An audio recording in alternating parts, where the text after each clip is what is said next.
মেয়েগুলা রাস্তায় বসে যাব আমরা। আমাদের বাচ্চা-কাচ্চা, আমাদের চিকিৎসা, কিছু সিঙ্গেল মাদার আছে, কিছু ডিভোর্সি আছে, যাদের একটা মানে এই টাকাতেই তাদের পরিবারটা চলে। তারা কোথায় যাবে? মানবিকতা বা যৌক্তিকতা যদি বলতে যাই, আমাদের যৌক্তিক দাবিগুলো নিয়েই কিন্তু আমরা এসেছি এখানে, ঠিক আছে? এর আগে কিন্তু আমরা গিয়েছিলাম, আপনি জেনে থাকবেন।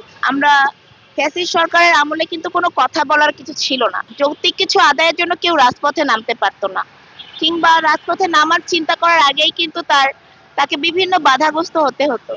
আমরা যখনই নামতে চেয়েছিলাম তখনও বাধাগ্রস্ত হয়েছিলাম।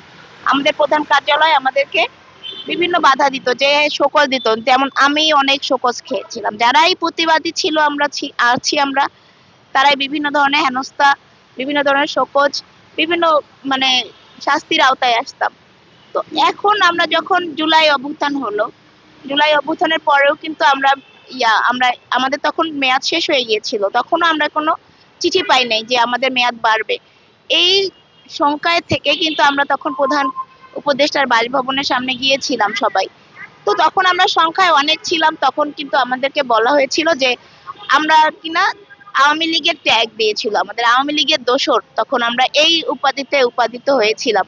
এর কারণে তখন আমাদেরকে কি বলা হলো যে আচ্ছা ঠিক আছে, এতগুলো মেয়ে, আমরা কিন্তু বারবার বলেছি যে আমাদের সাথে এই যে প্রায় 2000 জনবল আমরা আছি নারী, তারা কেউ কিন্তু রাজনীতিকে রও কিন্তু বোঝে না এরকম। তারা শুধু নিজের পরিবারের চিন্তায় এখানে আসা। রাজনীতি যদি করতো তাহলে তো অনেক উপর লেভেলে চলে যেত। আমরা মানে বলতে গেলে কি বলে, ছাপোষা মানুষ যেটাকে বলে, নিরীহ প্রকৃতির।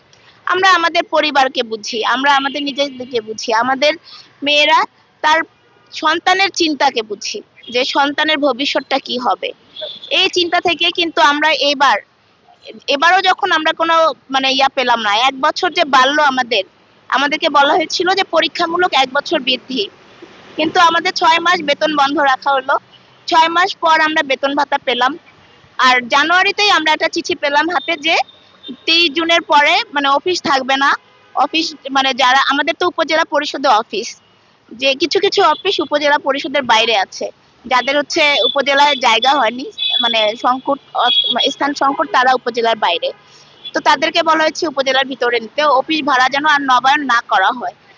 আর এরপরে আমরা কিন্তু উপদেষ্টা স্যারের সঙ্গে বসেছিলাম। এরপর আমরা আমাদের প্রধান কার্যালয়ে যাই, পিডি মহোদয়ের সঙ্গে দেখা করি। সারা একদিন মানে মেয়েরা লিটারেলি কান্নাকাটি করি আমরা তার পা ধরে, যে স্যার আমাদের কি হবে, এই যে মেয়েগুলা রাস্তায় বসে যাব আমরা। আমাদের বাচ্চা-কাচ্চা, আমাদের চিকিৎসা, কিছু সিঙ্গেল মাদার আছে, কিছু ডিভোর্সি আছে, যাদের একটা মানে এই টাকাতেই তাদের পরিবারটা চলে। তারা কোথায় যাবে?